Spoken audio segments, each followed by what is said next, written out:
نے قرآن مجید سنایا، آج اللہ کے فضل سے قرآن مکمل ہو گیا اور ان دونوں نے ہمارے دامن کو بے انتہا ثواب سے بھر دیا۔ ہم اس کا ادراک نہیں کر سکتے ہیں، احساس نہیں کر سکتے ہیں۔ یہ تب پتہ چلے گا جب ہم دنیا سے جائیں گے اللہ کے پاس، آخرت میں جب ہماری حاضری ہوگی، جب ہمارے نام اعمال کھلے گا، اب دیکھیں گے ہمارے پاس نیکیوں کا انبار، ہماری خوشی کی کوئی انتہا نہیں رہے گی۔ آخرت میں ہر شخص کو افسوس ہوگا، ہر شخص کو افسوس ہوگا۔ نیک آدمی بھی افسوس کرے گا، اور افسوس کرنے کی وجہ کیا ہوگی؟ وہ دیکھے گا کہ جب ہم نے جو نیکی کیا تھا، قرآن پڑھا تھا، ذکر کیا تھا، صدقہ کیا تھا، خیرات کیا تھا، اتنا ثواب مل رہا ہے، تو وہ کہے گا کاش کہ ہم اور خرچ کیے ہوتے، اور خرچ ہم نے کیوں نہیں کیا؟ یعنی خرچ کرنے میں جو کمی رہ گئی، عبادات میں جو کمی رہ گئی، اس پہ انہیں افسوس ہوگا۔ بہرحال اللہ تعالیٰ کا قرآن جس بندے کے سینے میں ہوتا ہے اسے حافظ کہتے ہیں، اور حافظ کا مقام بڑا اونچا مقام ہے، اور قیامت کے دن ان کے والدین کو جو تاج پہنایا جائے گا، برسرے عوام پوری دنیا کے لوگ ہوں گے، اور حافظ کی جو عزت ہوگی، اور ان کو موقع دے گا اللہ تعالیٰ کے اپنے رشتہ داروں میں سے لے جاؤ تم کن کو جن پہ جہنم واجب ہو چکی ہے، لے جاؤ تم جنت میں، وہ نکال کے جنت میں لے جائے گا۔ اس وقت سب لوگ بڑے بڑے وزیر اعظم افسوس کریں گے کہ کاش کہ ہم نے دنیا میں قرآن پڑھا ہوتا، اپنے بچوں کو قرآن پڑھایا ہوتا۔ اس وقت کی عزت اصل عزت ہے، اس وقت کی کامیابی اصل کامیابی ہے، اس وقت کی دولت اصل دولت ہے، وہاں کی کامیابی اصل کامیابی ہے۔ دنیا تو کیا ہے، 15 سال کھیلتے کودتے دنیا گزر جاتی ہے، اس کے بعد 20-25 سال کے بعد شادی ہوتی ہے، 40 سال کی عمر تک کسی طرح سے آدمی گزارا کرتا ہے، پھر اس کے بعد بال بچے کی پرورش شروع ہوتی ہے، پھر بیماری کا سلسلہ شروع ہوتا ہے۔ مشکل سے 10-20 سال کا جو عرصہ ہوتا ہے وہ جوانی کی ترنگ کا زمانہ ہوتا ہے، جس کو آدمی سمجھتا ہے کہ ہم بہت کچھ ہیں، لیکن جب زوال کی طرف جانے لگتا ہے تو سمجھ میں آتا ہے کہ ہم کتنے 30 مار خواہ تھے، ہم نے کیا کیا ہے۔ جب کمر جھکنے لگتی ہے، دانت ٹوٹنے لگتا ہے، روشنی جانے لگتی ہے، طاقت کمزور ہونے لگتی ہے، تب محسوس ہوتا ہے کہ کاش ہم کچھ کیے ہوتے۔ یہ وقت ہے کرنے کا، اللہ نے ہمیں دیا ہے عمر اور وقت اور صحت، ہمیں اللہ تعالیٰ کرنے کی توفیق عطا فرمائے۔ قرآن مجید کے اندر جیسا کہ بتایا، اگر ہم سمجھ کے پڑھے ہوتے ہمارے بدن کے رونگٹے کھڑے ہو جاتے سننے کے بعد۔ آپ نے سنا ہوگا، عرب جو پڑھتا ہے، بہت سارے عرب کا ویڈیو آپ نے دیکھا ہوگا کہ جب وہ قرآن سنتا ہے تراویح میں تو آنکھوں سے آنسو جاری ہو رہے ہیں، زار و قطار رو رہے ہیں۔ شیخ سدیس کو ہم نے دیکھا کئی بار کہ تلاوت کرتے کرتے تراویح میں آگے پڑھ ہی نہیں پا رہا ہے کہ کیا پڑھیں، اٹک گئے وہ اور رک گئے بالکل۔ یعنی اللہ کا جلال، اس کا خوف ایسا طاری ہوا کہ ہچکی مار مار کے رو رہے ہیں وہ، جب اللہ تعالیٰ کی آیتوں کے پاس سے گزرتے ہیں۔ آخرت کا معاملہ، حشر کا معاملہ، اللہ سے محبت کا معاملہ، اللہ سے تعلق کا معاملہ، نہ جانے کس کس وادی سے آپ گزرے ہیں آج اس مسجد میں 25-27 دن کے اندر میں، کس وادی سے گزرے ہیں، اور کتنا کہ جنت کی سیر کیا آپ نے اور جہنم کی سیر کیا ہے۔ اگر سمجھے ہوتے تو یقیناً بدن کے رونگٹے کھڑے ہو جاتے۔ انما المؤمنون الذين اذا ذكر الله وجلت قلوبهم وَإِذَا تُلِيَتْ عَلَيْهِمْ آيَاتُهُ زَادَتْهُمْ إِيمَانًا وَعَلَىٰ رَبِّهِمْ يَتَوَكَّلُونَ۔ عجیب اللہ نے فرمایا کہ مومن کے پاس جب اللہ کا ذکر ہوتا ہے تو اس کے دل دہل جاتے ہیں، جب قرآن کی تلاوت ہوتی ہے تو ایمان بڑھ جاتا ہے۔ اس قرآن کے اندر زندگی موت پیدائش سے لے کر موت تک کے جملہ احکام بیان کر دیے گئے ہیں۔ یہ تفصیل سے بیان کرنے کا موقع نہیں ہے۔ قرآن معنی کے اعتبار سے بھی معجزہ ہے، لفظ کے اعتبار سے بھی معجزہ ہے، فصاحت کے اعتبار سے بھی معجزہ ہے، بلاغت کے اعتبار سے بھی معجزہ ہے، زبان کے اعتبار سے بھی معجزہ ہے۔ قرآن میں کوئی ایک لفظ ایسا نہیں ہے جو فصیح نہ ہو۔ میں نے بتایا تھا اس سے پہلے کہ عربی زبان کے اندر 66 ملین الفاظ ہیں۔ کتنے ہیں؟ 66 ملین الفاظ، یعنی 6 لاکھ، 60 ملین اتنے الفاظ ہیں، اور 1 ملین ہوتا ہے 10 لاکھ کا، یعنی 60 لاکھ الفاظ ہیں جو اس عربی زبان میں ہیں، اور 50 لاکھ الفاظ ہیں مستعمل الفاظ ہیں جو استعمال میں ہیں، اور دنیا کی کوئی زبان نہیں ایسی جس کے پاس اتنی کثرت سے الفاظ ہو. اور آپ دیکھا ہوگا قرآن پڑھتے ہیں کتنے الفاظ آتے ہیں, ایک ہی طرح کے الفاظ آ رہے ہیں, سب کا معنی الگ ہے, بھرمار ہے الفاظ کا. آپ کہتے ہیں کیا ہو رہا ہے, یہ ہر لفظ کا معنی الگ ہے, ہر لفظ کے اندر بلاغت ہے, فصاحت ہے, کوئی غیر فصیح لفظ نہیں ہے. ایک لفظ ہے زمین, زمین کا عربی میں کہتے ہیں ارض, ارض معنی زمین, اور اس کی جمع آتی ہے اراضی یا ارزون. یہ غیر فصیح معنی ہے عرب نے, یعنی یہ غیر فصیح ہے.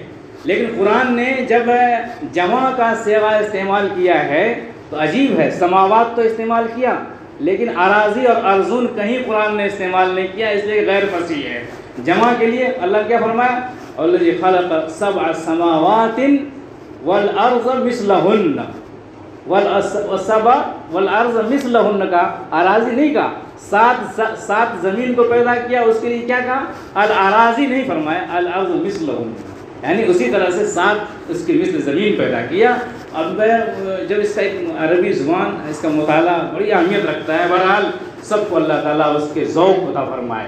ابھی ہم اس کو بتائیں گے آپ کون سا لفظ کہاں استعمال ہوتا ہے, کیسے استعمال ہوتا ہے, کس طرح سے, تو آپ دنگ رہ جائیں گے. یہ لفظ موقع ابھی بتانے کا نہیں ہے. قرآن کو پر حملہ کیا گیا, چوطرفہ حملہ ہوا ہے.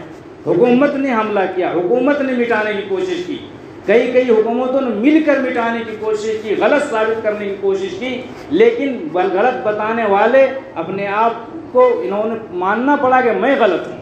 قرآن اپنی جگہ درست ہے, قرآن اپنی جگہ صحیح ہے, اور قرآن نے چیلنج کیا تھا. علمی اعتبار سے بھی قرآن معجزہ ہے, روحانی اعتبار سے بھی معجزہ ہے. اللہ نے فرمایا تھا ان کنتم فی ریب مما نزلنا علی عبدنا فاتوا بسورۃ من مثلہ وادعوا شہداءکم من دون اللہ ان کنتم صادقین.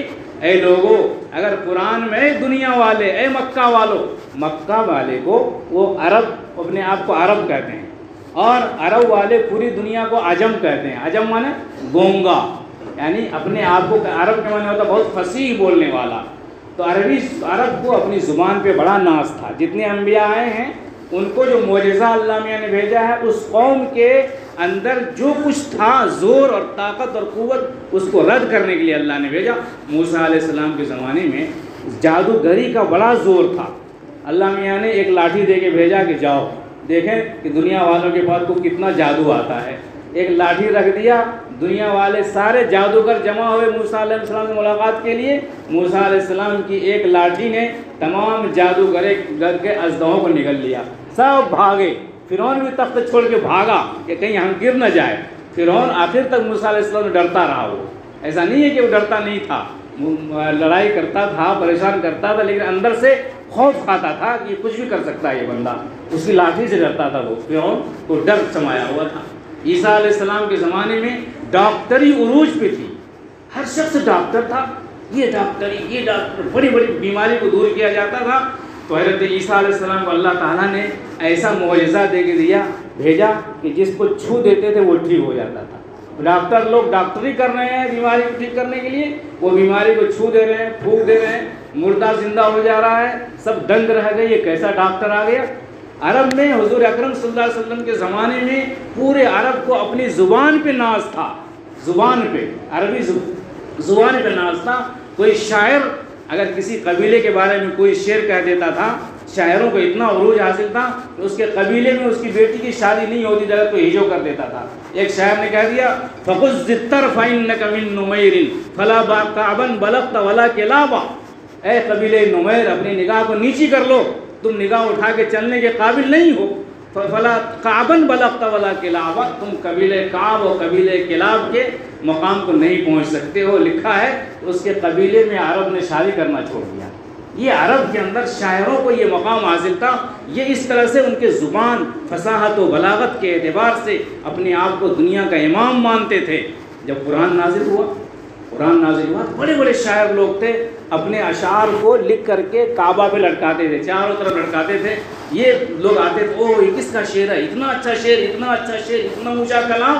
حضور کے اوپر پہ جب قرآن نازل ہونے لگا تو چھوٹی سی سورہ کے لکھوا کے کہیں چپکا دیا. تو اب جو بڑے بڑے شاعر آئے دیکھنے کے لیے کیا کیا داد ملی ہے ہم کو دیکھنے کے لیے, ماشاءاللہ کچھ لکھتے بھی ہوں گے, داد دیتے ہوں گے.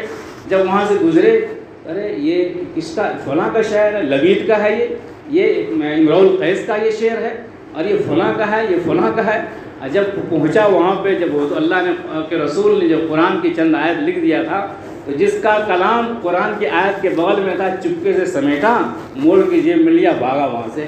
وہ سمجھا کہ ارے ایک طرف تو یہ قرآن پڑھے گا، یہ الفاظ پڑھے گا، ایک طرف میرا شعر پڑھے گا، تو کہے گا کہ کون پاگل کا ہے، اس میں کوئی جوڑی نہیں ہے، کہاں یہ کلام، یہ عربی سمجھ سکتا ہے قرآن کی فصاحت کو، بلاغت کو عربی سمجھ سکتا ہے، ہم لوگ کیا جاننے گئے، ہم لوگ نہیں سمجھ سکتے ہیں۔ بہرحال 1400 سال سے قرآن مجید ایک چیلنج بنا ہوا پوری دنیا کے والوں کے لیے، حکومت کے لیے بھی، شاعروں کے لیے بھی، ادیبوں کے لیے بھی، رائٹروں کے لیے بھی، بڑے مصنفین کے لیے بھی، اہل قلم کے لیے بھی۔ قرآن اپنی جگہ اس کو کوئی نہیں ہلا سکا آج تک۔ ابھی میں پڑھ رہا تھا چند دنوں پہلے ایک واقعہ، ابھی 9/11 کا جو واقعہ ہوا امریکہ کے اندر، جو ایک حملہ ہوا تھا، شاید کئی سال ہو گئے۔ اس زمانے میں ایک پوپ تھا جس کا نام تھا ہیلین ہگی، غالباً نام تھا اس کا، انگریز تھا۔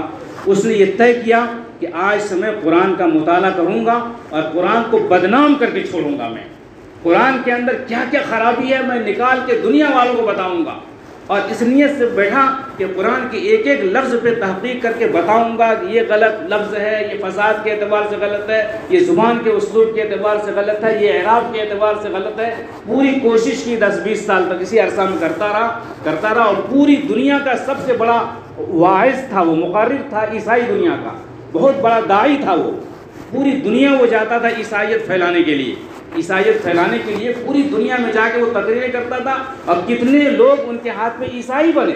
اور پچھلے مہینے میں وہ قرآن پہ ریسرچ کرتے کرتے، قرآن کے اندر خرابی نکالنے کی کوشش کرتے کرتے، گزشتہ مہینے قرآن کے ہاتھوں وہ گرفتار ہو گیا، اور قرآن نے اسے مسلمان بنا دیا۔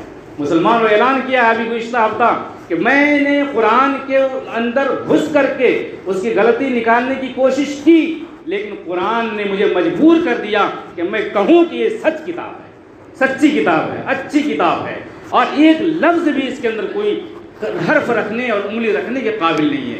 گزشتہ ہفتہ پوری دنیا میں کیلیفورنیا کا رہنے والا، امریکہ کا رہنے والا ہنگامہ بپا ہے کہ اتنا بڑا داعی عیسائی مسلمان ہو گیا، اور قرآن کے وار سے وہ ڈھیر ہو گیا ہے۔ یہ ہے قرآن، ہم کیا جاننے گئے؟ دنیا سمجھ رہی ہے کہ قرآن کے معجزہ کو، یہ بچہ کا سینہ معجزہ ہے، جس کے سینے میں قرآن ہے وہ سینہ معجزہ ہے، یقیناً وہ معجزہ ہے، اس کا سینہ منور ہے۔ اگر اس بچے نے، اس حافظ قرآن نے قرآن کی قدر کر لیا، اس پہ عمل کر لیا، تو ہمیں یقین ہے کہ دنیا میں وہ کہیں شکست نہیں کھا سکتا ہے۔ ابھی میں غزہ کی تاریخ پڑھ رہا تھا، ایک حافظ کا بھی آیا، ایک حافظ کے بارے میں نے دیکھا کہ 4 ٹینک کو اکیلے اس حافظ نے اڑایا ہے ابھی، اور 40 یہودیوں کو اس نے اکیلے اڑایا۔ گزشتہ کل اور پرسوں کی بات ہے۔ اور ایسے حافظوں کی ایک جماعت ہے جس کو کتائب الحفاظ کہا جاتا ہے، جو غزہ والے کہ میں یہودیوں کے چھکے چھڑا رہے ہیں، اور وہ امید ہے کہ انشاءاللہ ان کے ہاتھوں وہ شکست کھائے گا، وہ مر کر کے بھاگے گا، اور غزہ قبرستان بنے گا انشاءاللہ۔ اب بنتا جا رہا ہے، اور حالات بدل رہے ہیں، رخ بدل رہا ہے، وہ سب مریں گے انشاءاللہ، اور مسلمانوں کو فتح نصیب ہوگی یہ قرآن کی برکت سے۔ کیا کمال ہے کہ اس حال میں بھی وہ تلاوت کر رہے ہیں، اس حال میں بھی وہ تراویح پڑھ رہے ہیں، قرآن کا دور کر رہے ہیں، بچے گولی لگی ہوئی ہے قرآن پڑھ رہے ہیں۔ ہمیں کیا ہو گیا؟ ہمارے نوجوانوں کو موبائل سے فرصت نہیں، اور گالی گلوچ سے فرصت نہیں۔ کتنی عمر ہم لے کے آئے ہیں بھائی، عمر خضر لے کے آئے ہیں کیا؟ 50 سال 60 سال 70 سال میں نہ جانے ہمارا کیا حال ہو جائے گا دنیا کے اندر۔ لیکن چھوٹی سی زندگی کے اندر وقت کو ضائع کر دیں، عمر کو ضائع کر دیں، بکواس میں، گالی میں، فضول صحبت میں، غلط باتوں میں، غلط حرکتوں میں۔ ہم سے زیادہ دنیا کو، زندگی کو بیکار کرنے والا